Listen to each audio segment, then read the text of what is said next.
Bien, vamos a comenzar esta conversación. Esta es la segunda vez que el país se ha logrado reunir un ex miembro de la guerrilla salvadoreña y un ex oficial del ejército salvadoreño. Es la segunda vez, pero es la primera vez que se hace esta reunión, este conversatorio entre los dos veteranos y parte de la comunidad. Es la primera vez que se va a hacer este diálogo. Esta tarde vamos a hablar con el capitán Gerardo Santos, un oficial de la infantería de las Fuerzas Armadas de El Salvador que combatió inicialmente en la infantería de Marina y posteriormente pasó a ser uno de los oficiales de tropa de uno de los batallones más emblemáticos de la guerra civil, que es el batallón de reacción inmediata Tlacaca. Siempre que recurrimos al tema de la guerra, aparecen los fantasmas, en el caso de los mayores, ¿no? De los que fueron de alguna manera protagonistas o vivieron esa parte de juventud o ya eran mayores. No obstante eso, siempre que nosotros hemos hablado de la guerra, lo queremos ver más como un hecho de naturaleza cultural. La guerra es un hecho político, es un hecho histórico, pero también es un hecho humano. Y cuando los sobrevivientes que la hicieron pueden reencontrarse y hablar de ella, ese escenario es propicio para que la cultura de la paz que el mundo demanda pueda encontrar las aristas que tanto buscamos. No hay otra manera de encontrar la paz del mundo si no se reflexiona sobre la guerra. Pero no solo sobre cualquier guerra, porque las guerras generalmente son las guerras convencionales que hemos conocido como la primera o la segunda grandes guerras del mundo. Las guerras civiles como la nuestra, y voy a anticiparme a ese concepto porque es uno de los que vamos a hablar con el capitán, las guerras civiles son muchísimo más complejas que cualquier otra guerra, porque en las guerras civiles los ciudadanos de un mismo estado, de una misma república, se enfrentan a la muerte, vecinos, familiares, y no es casual que una misma madre, un mismo padre tenga hijos que hayan marchado hacia el destino de uno u otro lado y que hayan incluso fallecido en medio de la batalla. Nosotros lo que intentamos cada vez que hablamos del tema de la guerra es transferir la cultura de aquel pacto de Chapultepec de 1992 que supuso una sociedad que debía debatir sus temas, más allá de las ideologías. Eso es lo que intentamos hacer con el capitán Santos, que además dentro de su currícula él es abogado de la República, es el único, creo yo, historiador militar que hay en El Salvador, el único, no hay otro, yo no conozco otro, el único profesional de la historia que se ha dedicado a investigar la guerra civil desde diferentes ópticas. Ha hecho trabajos sobre unidades de fuerzas especiales, ha hecho también unidades de investigación sobre unidades de blindados y ha tocado la guerra centroamericana como un hecho único, porque más allá de la guerra sandinista con los contras, que fue mucho más fuerte que la de los sandinistas contra Somoza, la nuestra y la de Guatemala, el amigo Gerard ha logrado hacer algo que nadie ha hecho, que escribir 3 libros, incluso el que esta tarde vamos a poder ver, que es el de la guerra de Honduras, en fotografía, pero con interpretación de la imagen de aquella época. Eso es un hecho cultural que nosotros los escritores, porque yo también lo soy, y debemos de apreciar, porque la única posibilidad que tenemos las sociedades de este tiempo de escapar a la barbarie de la guerra es reconocernos en la cultura de la violencia que hemos vivido. Y la guerra civil de El Salvador fue sin duda alguna la guerra más compleja en la historia del siglo XX de la América Latina. No hay otra, por mucho que le busquemos. El tiempo de la guerrilla colombiana de más de 40 años nos marca la densidad y la fuerza con la que nosotros nos fuimos a la muerte. Esta tarde vamos a hablar con el capitán, y como yo le voy a hacer de abogado del diablo a la vez, dentro de su introducción yo quiero que comencemos a hablar sobre el tema de la guerra como concepto. Aquí se ha dicho mucho, se ha discutido mucho si lo que sucedió en El Salvador fue una guerra civil, si fue un conflicto de baja intensidad o si fue una desproporción del enfrentamiento de aquellas élites de la ex Unión Soviética y de Estados Unidos, de la Guerra Fría, pero que son debates académicos que se pueden hacer mucho mejor cuando hay protagonistas que además han investigado. Entonces yo los dejo con él para que comencemos en este tema de la guerra, partiendo de eso. El concepto de la guerra. El concepto de nuestra guerra. Bueno, primero quiero agradecerles por su presencia y porque... De la guerra, partiendo de eso. El concepto de la guerra. El concepto de nuestra guerra. Bueno, primero quiero agradecerles por su presencia y porque esta idea, pues, de Bernie y de los señores que gustosamente nos han proporcionado el lugar para hacerlo. Ya él había hablado que esto lo habíamos hecho anteriormente, pero de una manera más privada, aunque después salió publicado una entrevista sobre eso. Esta es la oportunidad en que tenemos de no solo hablar entre nosotros, sino poder hablar con ustedes. Y en esta cuestión de la guerra depende desde el punto de vista que cada quien lo quiere abordar. La guerra siempre va a ser la guerra. Los apellidos que cada uno de nosotros le ponemos a la guerra va a depender de nuestras creencias, de nuestros valores académicos u otros. Por ejemplo, si hablamos filosóficamente, algunos dicen hay guerras buenas y guerras malas. No sé yo en qué se basarán para decir que hay guerras buenas. Si lo vemos desde el punto de vista de aquellos países que pusieron dinero y armas, pero no pusieron los muertos, ellos podrán hablar de guerra fría, podrán hablar de conflictos de contrainsurgencia o guerras de contrainsurgencia. Si lo vemos desde el punto de vista de aquellos de que pelearon en las guerras, pues pueden ser guerras regulares como la que tuvimos con Honduras o guerras irregulares como la que tuvimos aquí en el país, que también le podemos llamar guerra civil y que también le podemos llamar conflicto interno. O sea, no le busquen mucho a qué tipo de guerra fue. Tuvimos una guerra interna, tuvimos una guerra civil, como ustedes quieran.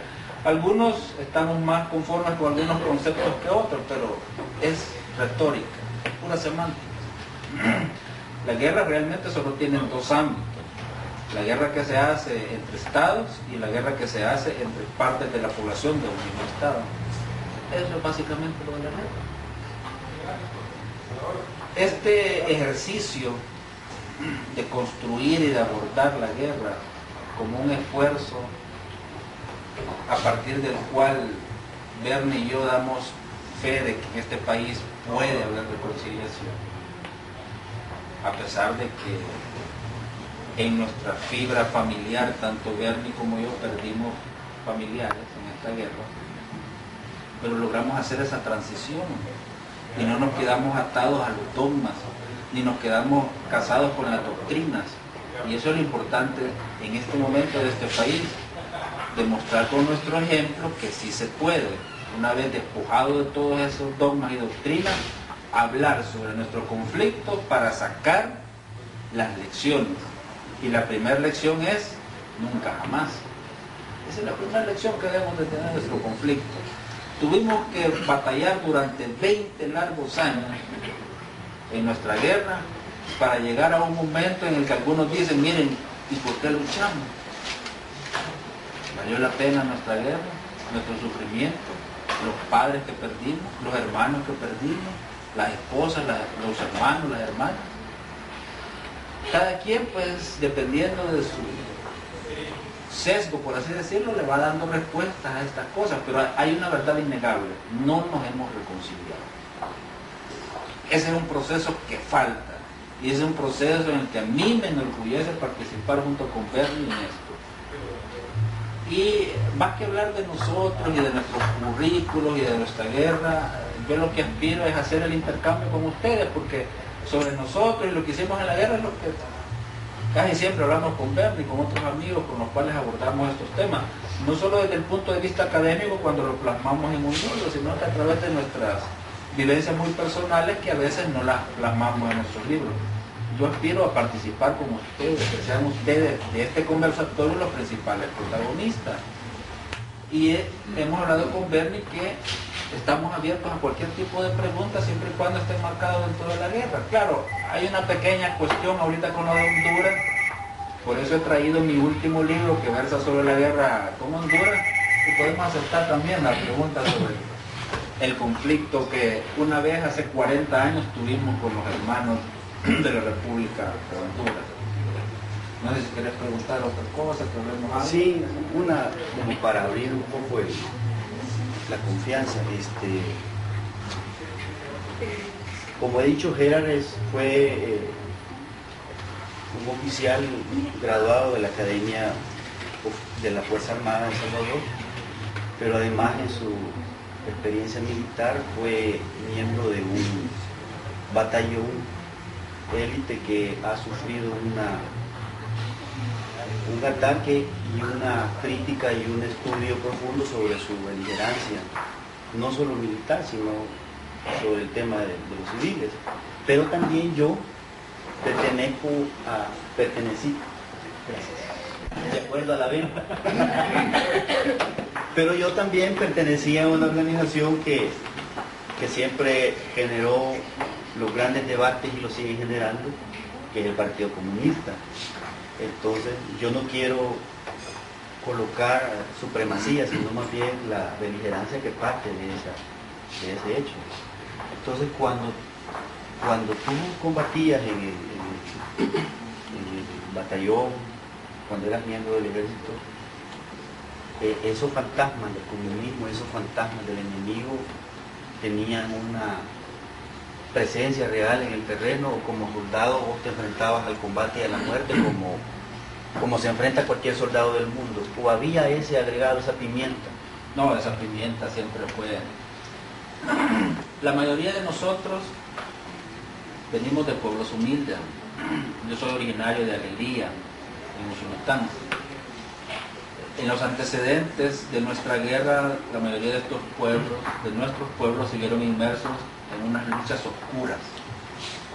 Lo voy a llamar así, luchas oscuras. Donde las fuerzas insurgentes o de la guerrilla y las fuerzas del gobierno, por otro lado, libraban una guerra feroz, pero bajo las sombras. Y ahí venían también, entonces aprovechaban aquellos que querían quedar con el terrenito, con la mujer, entonces, por eso que yo le llamo luchas oscuras. En esas luchas oscuras, muchos vimos morir a familiares, amigos, a gente muy cercana a nosotros. Y para mí, el comunismo era un peligro real, palpable, sobre todo porque en nuestro pequeño pueblito teníamos un colegio de padres paulinos, de la Orden de Padres Paulinos, el Colegio San Vicente de Paúl. Ahí teníamos charlas con unos sacerdotes que nos adoctrinaban. Yo cuento, por cierto, en mi libro Días de Trueno, que cuando mi hermano y yo estábamos ya listos para incorporarnos a la guerrilla, el ERP allá en Morazán, que era la moda que estaba en ese momento ahí en mi pueblito, a pesar de que toda nuestra vida anterior había sido una constante preparación para la milicia, para entrar al ejército. Sucedió el golpe de Estado del 15 de octubre del 79.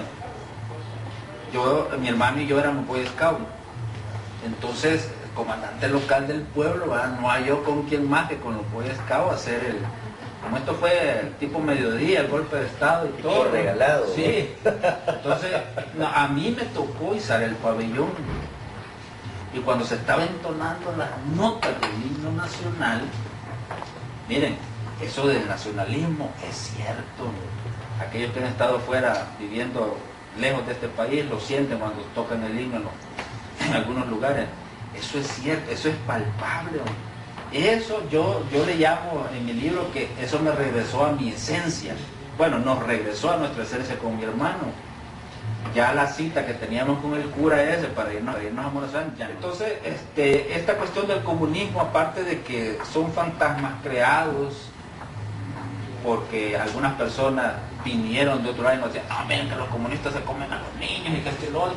Lo que después iban a decir de nosotros, lo que iban a decir, no, que los soldados tiran a los niños y los ensartan ahí en los pavimentos. O sea, una serie de fantasmas, pero hoy son fantasmas. Hoy nos reímos de esas cosas. Pero en aquellos días, cuando uno tenía 12, 13 años y miraba al vecino que le habían cortado la cabeza y había amanecido ahí y decía por oreja, o allá el otro decía por subversivo, entonces no nos daba risa, temblábamos, y cuando la noche llegaba, uno sentía ese temor, la piel se le erizaba a uno y decía, en mi caso, ya, los comunistas, porque nosotros, mi familia, siempre fue identificada con la milicia. Nosotros entrenábamos con los defensas civiles, mi papá había sido cabo en la compañía de ametralladoras pesadas en el San Carlos, después fue cadete en la escuela militar. Siempre estuvimos sujetos a una preparación militar a la luz del público. Gracias a Dios, mis padres también han sido profesores y casi todas las generaciones de mi pueblo, casi todas las generaciones de jóvenes en mi pueblo fueron sus alumnos.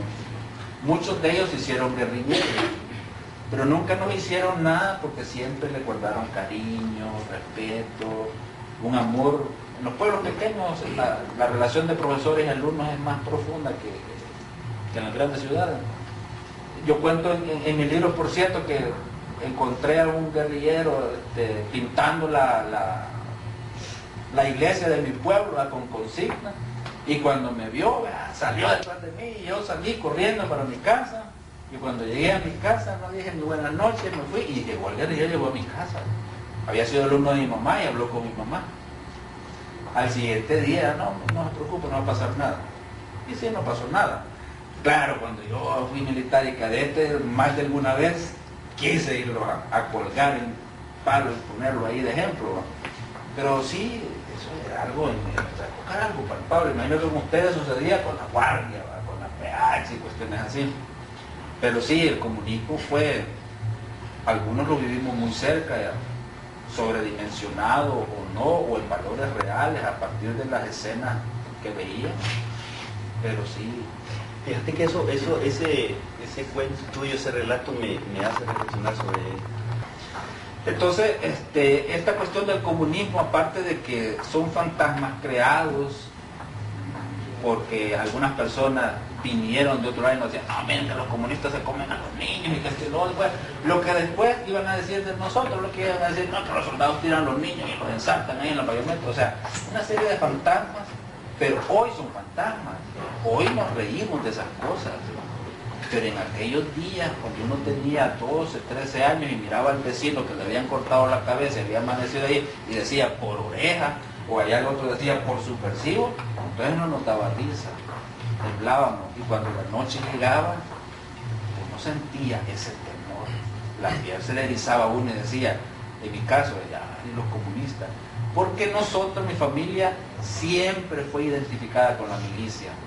Nosotros entrenábamos con los defensas civiles, mi papá había sido cabo en la compañía de ametralladoras pesadas en el San Carlos, después fue cadete en la escuela militar. Siempre estuvimos sujetos a una preparación militar a la luz del público. Gracias a Dios, mis padres también han sido profesores, y casi todas las generaciones de mi pueblo, casi todas las generaciones de jóvenes en mi pueblo fueron sus alumnos. Muchos de ellos hicieron guerrilleros, pero nunca nos hicieron nada porque siempre le guardaron cariño, respeto, un amor. En los pueblos pequeños la relación de profesores y alumnos es más profunda que en las grandes ciudades. Yo cuento en mi libro, por cierto, que encontré a un guerrillero pintando la iglesia de mi pueblo con consigna, y cuando me vio, salió detrás de mí y yo salí corriendo para mi casa.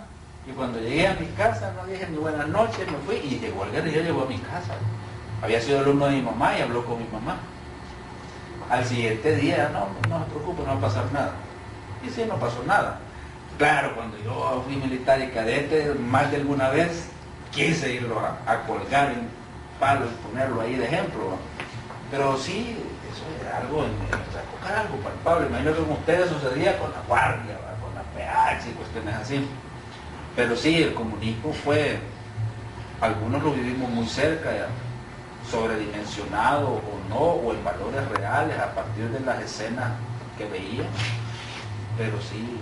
Fíjate que ese cuento tuyo, ese relato me hace reflexionar sobre de su historia de un militarismo bastante arraigado en el poder oficial. Nos coloca también de alguna manera como parientes de algún militar, ¿verdad? Era común tener un tío, un padrino, que era el cabo de la guardia. Yo he contado también en mis libros de crónicas, mi abuelo era el sastre de la Guardia Nacional de mi pueblo, pero mi papá es un comunista desde 1958. Esa es la sociedad salvadoreña que comenzó a debatir los grandes temas del país, y es la sociedad, ese formato de sociedad, esa geografía mental es la que hizo la guerra, y es la realidad. Pero además de eso, mi abuelo fue sargento de la época del general Martínez. Yo encontré hace poco su cédula. ¿Y qué puedo yo contra el tiempo? Que nosotros no podemos trastocar el pasado. El hecho pasado nada más lo podemos interpretar. Es un hecho sucedido.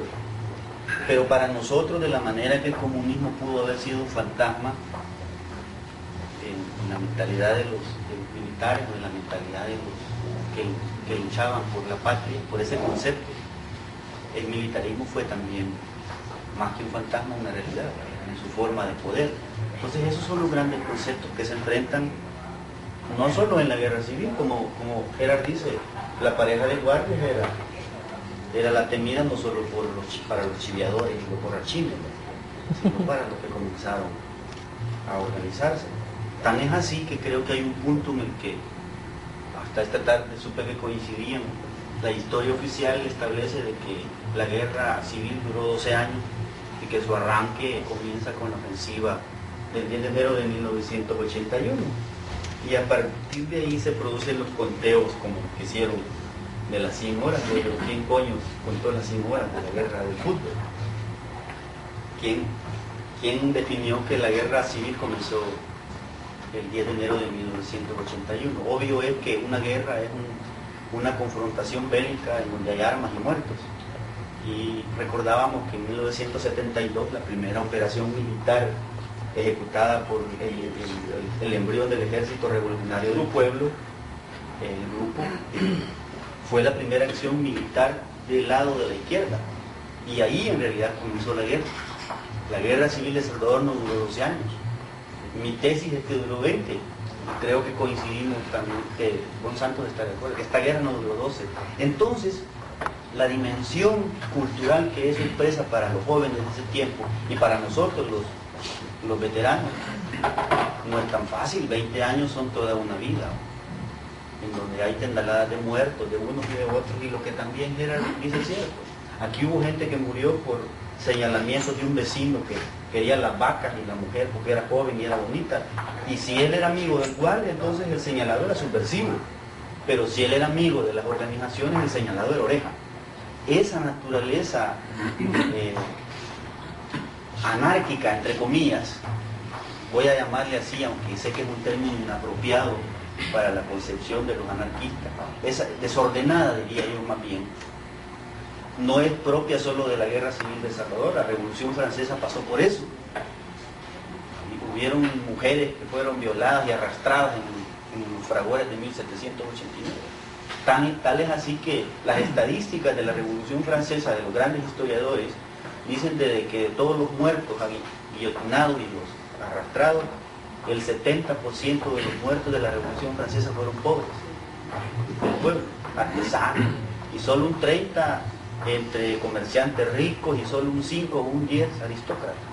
Sin embargo, la Revolución Francesa fue concebida como un hecho político y social para derrumbar la monarquía.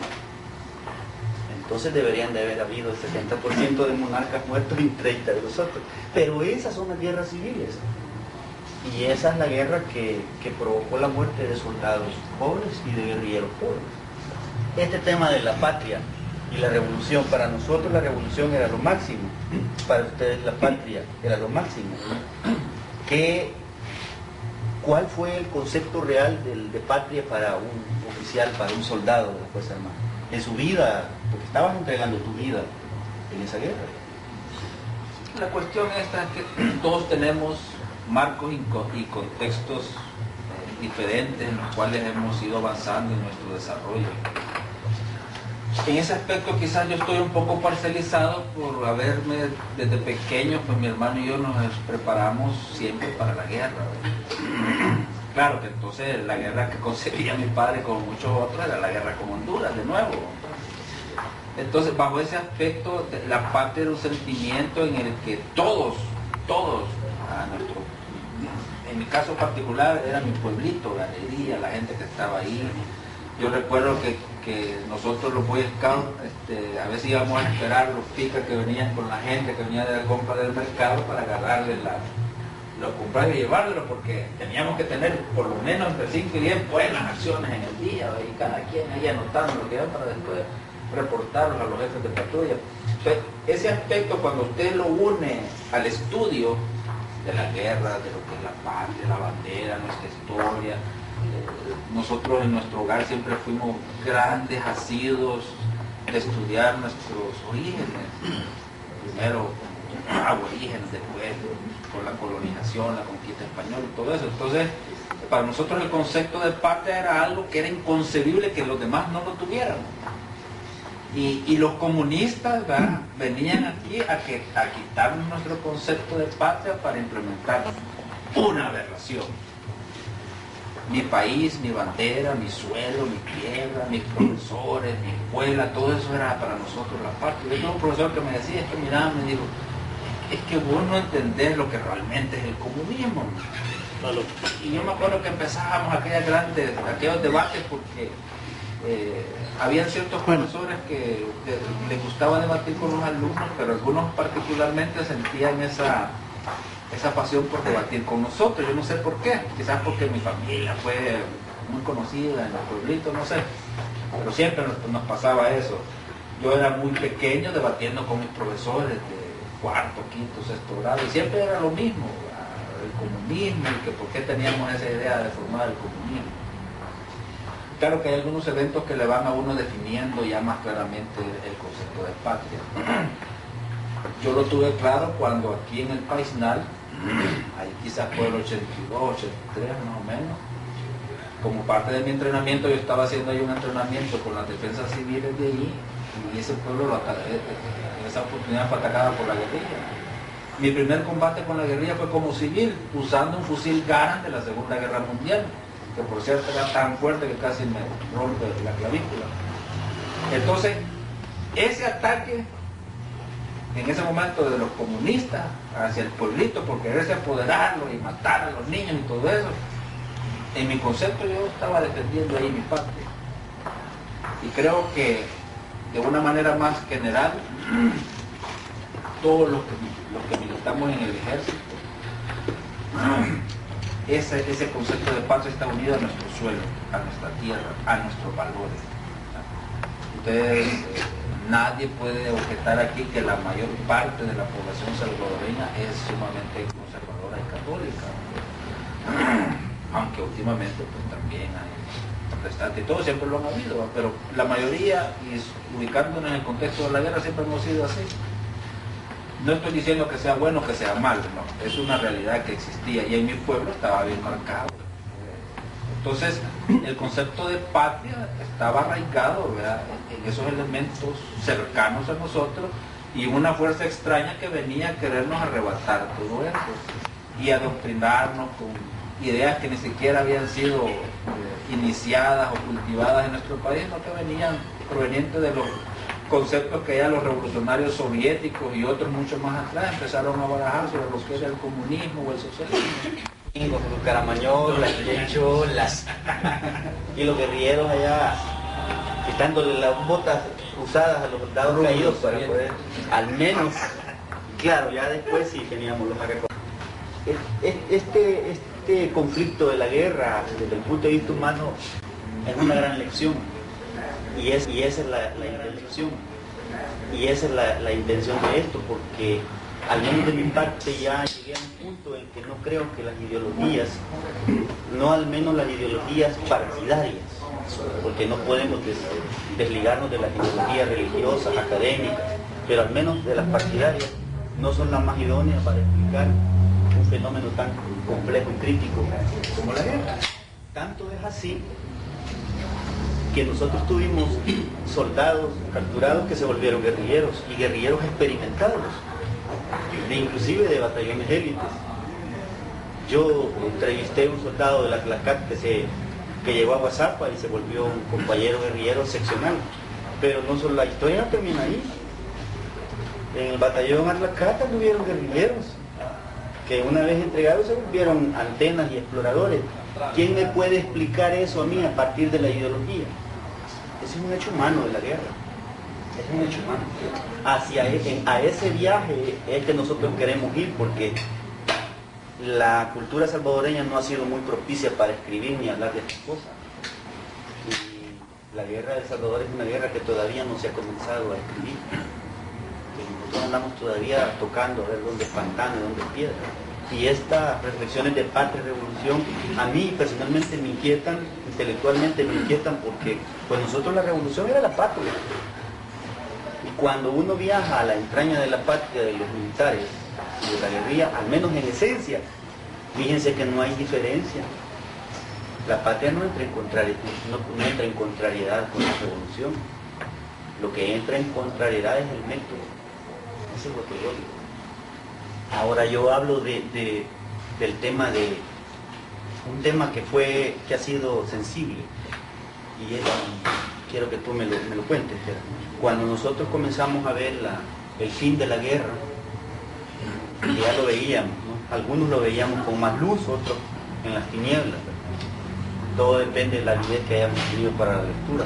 Pero cuando se comenzaron a dar las primeras reuniones en Costa Rica, en Ginebra, en México, en Nueva York, nosotros comenzamos a ver que los comandantes, o sea, nuestros comandantes, se reunían en hoteles de 5 estrellas a platicar con el general Vargas, por ejemplo, David Escobar Galindo, Ochoa Pérez. En el Terrero Herrera me quería matar a mí. Ahora, no les puedo hablar de que haya sido un sentimiento generalizado. Y aquí quiero hacer un acotamiento. Les estoy compartiendo lo que yo vivía y pensaba en esos días. Bueno, incluso cuando ya sabíamos que íbamos a firmar la paz, en la placa teníamos un dicho: cuando venga el diputado Chapín, aquí le damos la mano, lo agarramos y le cortamos el pelo y se acabó. ¿Quién no iba a decir nada de la placa? Sin saber que ya habían negociado que iba a desaparecer. Para que vean que va a desaparecer la placa. Pues sí, todavía no sabíamos. Y entonces fueron cuestiones que yo creo que tanto ustedes como nosotros sentimos que los que estuvieron allá eran los mejores, que se quedaron con lo mejor. Bien, gracias a Dios hicimos esa transición. Quisiera que pasáramos a ustedes pudieran hacer alguna pregunta. Vamos a hacer el ánimo de que cualquier pregunta de ustedes sea contestada por ambos desde sus ópticas, para que esto se vuelva enriquecedor. Yo soy hijo de Jorguera. Yo soy hijo de Jorguera.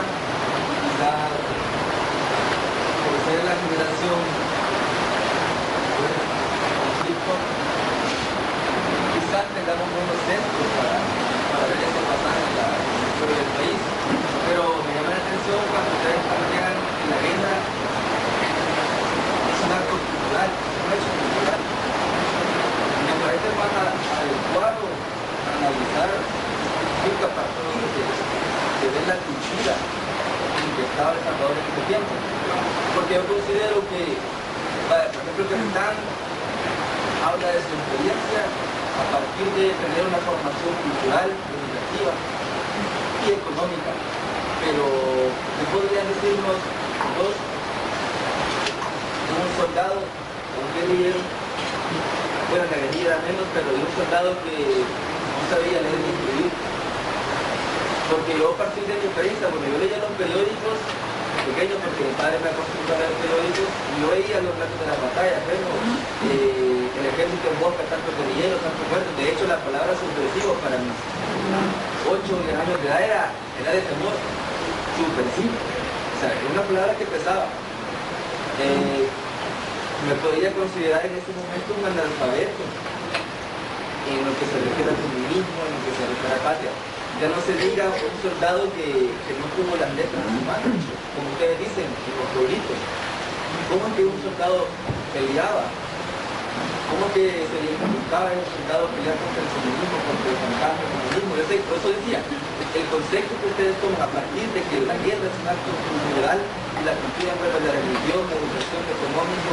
Recordemos que este país es conservador, el catolicismo en ese tiempo era muy conservador. Y como un soldadito o un guerrillero que no sabía leer ni escribir se emplazó por un guerrillero. Cuando no conocía y fueron guerrilleros muchas veces, o un soldadito que sabía quién era Lenin, claro, con Carlos Mano. ¿Cómo veía un soldadito agarrado de aquellos arrabales o de aquellas ninfas letrado? ¿Cómo lo ven ustedes? Porque ustedes plantean a partir de su organicidad. Claro. De que cuando combatí por primera vez con la guerrilla, yo lo hice siendo parte de la defensa civil. Y como tal, yo estaba alojado en un campo de Pita. Y ahí tenía a mis compañeros de defensa civiles que eran natos de ahí del país. La cuestión es acerca de cómo es que un soldado analfabeta o un guerrillero analfabeta llega y se incorpora a una lucha armada, dijo, va más allá del conocimiento intelectual. Esto se trata de lo que tú sentís. Para alguien que ha cursado sexto, noveno o el bachillerato, es fácil entender cuando le dicen, mire, los comunistas son ateos, ellos no creen en Dios. Ya desde ese momento ya se vuelven malos, porque la mayoría de nosotros o somos católicos o somos protestantes, o creemos en Dios. Desde ahí ya está, ya podemos decir que la llevan perdida, pero los soldados no necesitaban tener ese conocimiento intelectual, porque a nivel de soldado tú te vas con los sentimientos. Y lo que yo viví en mi pueblo, lo vivieron soldados y guerrilleros en sus propios pueblos. A mí no me cabe la menor duda, bueno, lo de la guerrilla va a hablar que era. Yo conocía a muchos de los miembros del ejército soldados, y a algunos les mataron, acusados de oreja, les mataron a algún familiar y eso los motivó a entrar al ejército. Otros, porque como esta cuestión es de humano, ¿verdad? Pues si otro en este país que no hay oportunidades de trabajo, el ejército era un empleo, era una manera de educar, era una manera de aprender un oficio. Para otros el ejército simplemente significaba la oportunidad de conquistar la mejor dicha del país. Estamos hablando de gente sencilla, que para él es más fácil que tú le digas que va a defender su sistema de vida, su sistema de creencias, su fe, su religión, lo que él cree, que estarle vendiendo ideas que venían de otros países, como el caso del comunismo y otros. Esta explicación de la ideología, de la formación política de las tropas que pelean la guerra, también es una de las mitomanías de los precursores y de los que hoy recuerdan la guerra con melancolía. Las élites son las que en realidad leyeron a Lenin, y en realidad a todos estos diputados y gobernantes del país que dicen que son de izquierda, que hablan tanto de socialismo, yo podría retar a cualquiera de ellos quién ha leído El Capital de Carlos Marx. Yo no creo que haya uno de los que está en el gabinete de Truman ni en los ministerios que lo haya leído. Si queremos arrancar un valor cultural académico, entonces en las guerras lo que en realidad interviene más que eso es el hecho humano. ¿Qué te pasa a vos en tu vida concreta? Y como la guerra civil es un ataque simultáneo de dos partes, ¿cómo puede reaccionar el familiar de un viejo de orden, aunque hubiera entregado gente también? Nosotros nos reíamos en la época de la guerra y decíamos, puta, y somos los mismos. Yo me fui a La Habana, regresé, me esperaron y todavía agarrar plata, y después me lo quitaron porque no lo podía, porque era muy pesado. Y cuando nos empezamos a ver los que fuimos a la ofensiva del 89 éramos los mismos que habíamos hecho la guerra de guerrilla 4 o 5 años atrás. Unos patojos, otros sin un ojo, porque ya no había incorporación. De eso no se ha querido hablar en la historia, porque se piensa que esa es una debilidad de la izquierda. Esa no es debilidad de la izquierda, es un hecho de la historia de la guerra. Es más fácil que recluten, además, el Estado tenía la potestad de reclutar a la fuerza, ¿verdad? Pero ya adentro, con el rancho y el salario, los 8 días, para ir a ver a las putas, cada 22 días, un muchacho de 18 años sí que más feliz en el ejército que en la guerrilla, que no tenés licencia, no tenés salario, y el día que te murás, te van a enterrar, si es que te entierran, como la incógnita más grande de la humanidad, nadie va a saber. A una hora no sabemos dónde están centenares de guerrilleros muertos, no vamos a saber nunca. Los soldados, en un 90 y pico %, al menos sus cuerpos eran entregados a su familia, y no hay que olvidar que el dolor y el miedo a morir siempre tiene una retaguardia, que al menos puta, mi nana, mi mamá, mi esposa, mi novia me llega a llorar ahí, y el guerrillero. Entonces esos valores culturales de la guerra propiciaron todo esto, ¿no? Pero no solo eso. Yo vengo de una organización que se precia, que fueron los que fueron más académicos, que vinieron de las academias de la Unión Soviética, que estudiaron marxismo y leninismo, que estuvieron en las escuelas del Partido Comunista de Cuba. Sí, pero esos eran oficiales. Pero yo tuve combatientes que no sabían ni por qué estaban allí. Eran buenos para pelear como cualquier buen soldado. Hay una parte de la historiografía de la guerra que no ha sido desentrañada porque las élites siguen pensando que ese gran enfrentamiento fue entre buenos y malos necesariamente. Yo no digo que no los haya habido, digo necesariamente. Si había, de la manera que había un montón de soldados que no había, yo tuve combatientes, yo conocí combatientes que no sabían. Y era un pesar solo que oyéramos las noticias de Radio Habana, que les diéramos, que reflexionaran alrededor, hasta la radio Vencedemos le caía mal, ¿verdad? Porque el joven no quiere estar oyendo retórica, ustedes lo saben. Yo pago a una universidad, el joven quiere un reggaetón, quiere una buena película, y si le dan un libro que sea acción, no quiere lecciones morales. Y toda esa dinámica de la psicología, porque además la guerra, escuchamos a Roberto Gutiérrez que dice el gabinete de Funes, ¿qué quieren? ¿Qué quieren hacer? No sabemos, ¿verdad que no sabemos? Ha pasado más de un mes y no sabemos qué coño son, no sabemos. ¿Por qué no sabemos? Y este fenómeno de la cultura, de que somos incapaces de expresar ideas y de saber esto no es nuevo, esto ya es, claro, no saber qué vas a hacer con un gobierno que no está matando, que no está enfrentando una guerra, que es como más yogur, ¿verdad? Pero cuando vos no sabes qué estás haciendo, cuando ya te estás matando, el efecto es otro. Entonces yo creo que hay muchas cosas, ¿verdad?, que tienen respuesta en torno a esto, que indudablemente esto no niega una cosa. Sigue sintiéndose orgulloso de haber sido un miembro de la Fuerza Armada, como yo. Me seguiré sintiendo orgulloso de haber sido del Partido Comunista de Salvador en el momento en que fui demandado como un muchacho, y cada cosa que yo hice ahí la voy a recordar hasta el último día de mi vida como lo más importante que yo.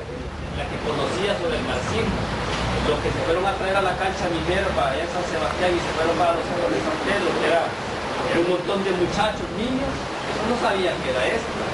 Sin embargo, se quedaron ahí haciendo la guerra. Los mismos los soldados, por un salario se fueron a la guerra, no por la patria ni toda esa hierba. Los mandos leían a Mao Zedong, ustedes leían a Mao Zedong, pero en clase, ¿sabía eso? No. El problema hemisférico, la institucionalidad del ejército obedecía órdenes. No era una cuestión de patria, porque estaban los gringos metidos ahí financiando la guerra, tanto al ejército como a la guerrilla. Estas armadas salvadoreñas hicieron una transición que no ha hecho ningún ejército en Latinoamérica, y que si lo habrá hecho algún ejército en el mundo son contados. Las claves de esto pues son sujetas de estudio, habría que ver dónde, por qué y cómo. Pero es claro que la institucionalidad del ejército, porque mira, aquí hubieron muchos rumores y cuando se estaba por firmar la paz, yo recuerdo que Chapín Sanders dijo, no, pero es que ahí están en ciernes varios golpes de Estado. Y fíjense, en ese ambiente, nosotros en la Tlaxcala hicimos unas maniobras de guerra urbana, porque dijimos, si no se firma la paz y se nos viene otra ofensiva, que no nos agarren como en el 89, que no estábamos preparados. Y vean ustedes, en estas maniobras de repente empezaron a caer varias llamadas al puesto de mando de la Tlaxcala. No de jefes del Estado Mayor, sino que de oficiales que estaban en el Estado Mayor y que querían hablar con compañeros de ellos que estaban en la Tlaxcala. Y empezaron, mira, bueno, ¿qué onda ahí? ¿Qué es lo que están haciendo ahí en la Tlaxcala? Y bueno, la pregunta está ahí, bueno, ¿y por qué me preguntas eso? No, hombre, mira, aquí están todos ocupados, mira, que están preparando para venirse a tomar el Estado Mayor y dar golpe de Estado. Porque nosotros estábamos haciendo prácticas de guerra urbana en la Tlaxcala. Yo me acuerdo de eso, fíjense, miren, eso le daba una clave. Eso es mentira, cuando aparece el montón de generales o coroneles diciendo la Fuerza Armada es granítica. Si entre nosotros mismos no sabíamos en quién confiar y en quién no, ya a la hora de la paz. Pero sí nos pusimos de acuerdo en algo, en devolverle el poder a los civiles. Si los civiles fracasan, ya es responsabilidad, ya no van a decir la Fuerza Armada se metió.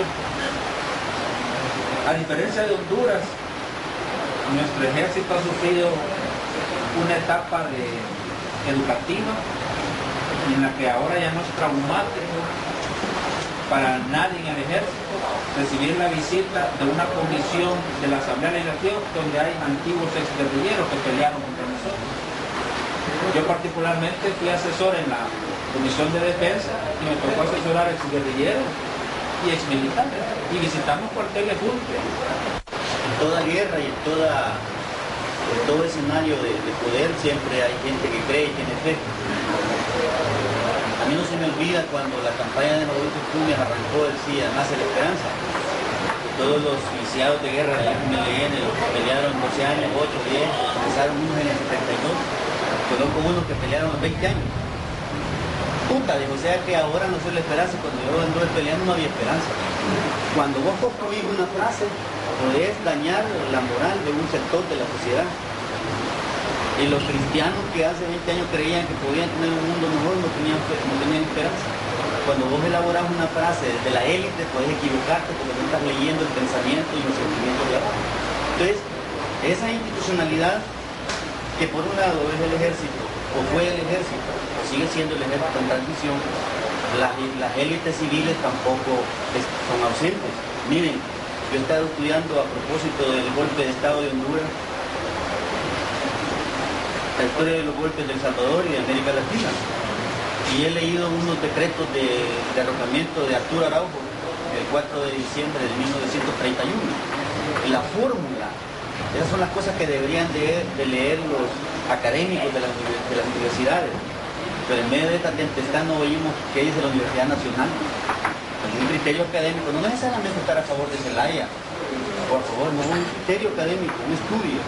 El decreto 2 de 1932 que dio el directorio de la Asamblea de aquella época es básicamente el mismo modelo de este golpe de Estado de Honduras, es el mismo.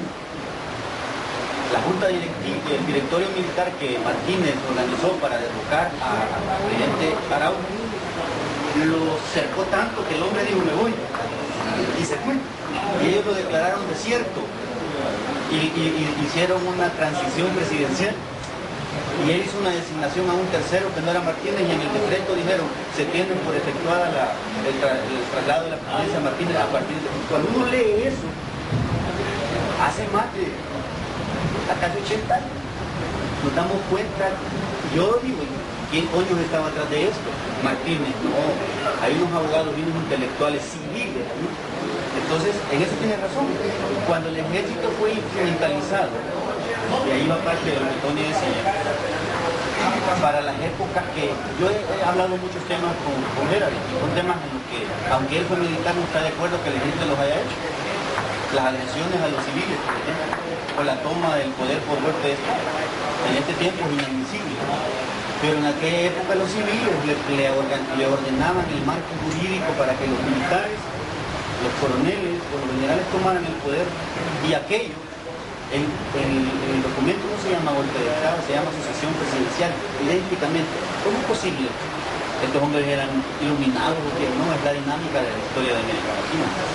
Tenemos... Es para mí un gusto estar en un conversatorio como este. Ya tenía el gusto de conocer al capitán Guerra. A usted no lo conocía. Conozco parte de la hoja de vida del capitán. A usted primera vez que lo veo. Y me parece que tiene mucha experiencia. Ha vivido parte de la historia reciente del país. Yo estoy de acuerdo con usted en la cual la guerra no empezó en los 80, la guerra empezó en el 72 con el secuestro de Ernesto regalado por el grupo, y el grupo estaba constituido increíblemente por universitarios, hijos de familias de clase media y un par de ellas de gente de dinero. Y ahí, siento yo, fue que empezó este movimiento, pero yo le quiero recordar esto porque esa es la manera como hicieron financiar, ustedes se podían financiar la guerra a través de todos los 70s en base de secuestros y operaciones que iban a conseguir dinero, después del cual fue financiado posiblemente por potencias de afuera como Cuba, parte de los sandinistas posiblemente, y muchos izquierdistas americanos, como dijo él, incluso la Hillary Clinton estuvo apoyando a CISPES y hacían colectas en los Estados Unidos para darle, y mandaban aquí muchos pertrechos y mucha ayuda médica. ¿Qué estaría el país si ustedes hubieran ganado la guerra militarmente? Porque yo siento que políticamente ustedes han ganado mucho, pero militarmente no pudieron ganar. Es su pregunta. Lo primero es que en los primeros momentos, por lo que un muchacho de la juventud puede hacerse guerrillero, son muchos. Puede ser que un maestro suyo le convenza en su retórica de la clase de todos los días, que usted lo ve de lunes a viernes y que él le va llevando por un sendero. Puede ser que su familia tenga una historia de comunistas o de revolucionarios y que a usted también le herede eso. Puede ser que usted se vio afectado por un episodio de su vida en el que vio morir a alguien y le di cuenta por parte de las autoridades oficiales. Puede ser todo eso a la vez. Puede ser una aventura. Yo le puedo decir que en mi caso no es una aventura, no fue una aventura, jamás. Sí era un muchacho que no podía discernir sobre muchas cosas que ahora sí discierno. Pero sí le digo que más que Lenin, que Marx y que mi padre, que es un comunista de más de 50 años, que yo respeto mucho, lo que me llevó a mí a hacerme guerrillero fue la incapacidad de poder ir recogiendo tantas cabezas de mis compañeritos del tercer ciclo. De la manera que usted me relata, porque la guerra civil son y yo creo que todos estamos acá más o menos en la misma onda, es el hecho de que se está como mitificando la guerra que se inició en el 81 y termina con los acuerdos de paz. Es decir, ya con la declaración de la primera ofensiva por parte de la comandancia imperial. Eso para mí es preocupante porque bueno, tengo dos hijos. Mi hijo de 8 años me dice, ya ha venido otra vez la guerra, qué chivo, ¿verdad? Le digo, él no lo vio. muchas personas no vieron la guerra, la vieron en la televisión o la leyeron en el periódico. Yo creo que esfuerzos como este, que nos llevan a historizar los conceptos, contribuyen a desideologizar la cuestión y hacerla pues más asimilable y decirnos, mire, lo que pasó fue algo malo. Fue una herida a la sociedad. Que eso tiene sus causas. Y eso no sale así del aire. Pero sí me agrada el hecho de que se estén haciendo esfuerzos por historizar los conceptos para desmitificar. Porque podemos caer en lo mismo que se decía hace 30 o 20 años sobre la insurrección del 32. Un montón de mitos por parte de la derecha y por parte de la izquierda. Tanto el uno como el otro queriendo asustar al otro con el petate del muerto. Yo durante muchos años he sido profesor universitario. Mis alumnos siempre me han hecho esa misma pregunta. ¿Y de qué sirvió esta guerra? El problema es que nuestros jóvenes de ahora no vivieron esa época. Y yo les ponía ejemplo concreto. Miren, un policía en este momento difícilmente se va a echar la chivatada de venir a sacarlos a dos de ustedes de aquí y llevárselos detenidos por nada. Se vive en este país. Mal que bien, yo ahora puedo con verme hablar de las cosas que no me parecen y no me van a venir a ametrallar los policías. Mal que bien, yo tengo autoridades a las que puedo acudir, como la Fiscalía, la Policía, la Procuraduría para los Derechos Humanos, El ministro de la Defensa. que aunque al final no hagan nada, por lo menos me desahogué, pude ir a poner mi denuncia, pues, y antes podíamos hacer eso. Y vamos subiendo los niveles, miren, solo el hecho de que a usted un juez le invalide el proceso porque desde que lo capturaron ya no estaba presente el abogado, me recuerdan dos cosas que pasaban.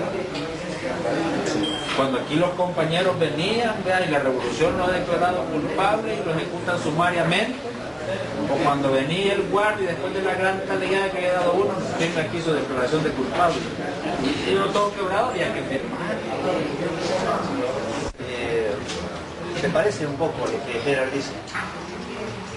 Lo que sucede es que los seres humanos somos seres temporales. Nuestra conciencia involuntariamente hace un viaje en el tiempo constantemente y el tiempo finito de nuestra vida se expresa en los cambios de las sociedades, al menos es la aspiración, y pensamos nosotros que una guerra de 20 años es suficiente para que un país cambie. Cuando yo he estudiado la Santa Inquisición, desde que Torquemada comenzó a quemar brujas y cristianos no confesos, judíos, hasta que desapareció la Inquisición aquí cuando nos mató a millones de indios, nuestros ancestros.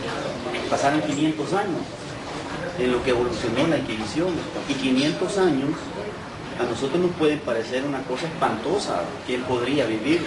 Moisés vivió tanto, recuerdo la Biblia, 300 y pico de años. Entonces el tiempo es una limitante para la reflexión. Ahora que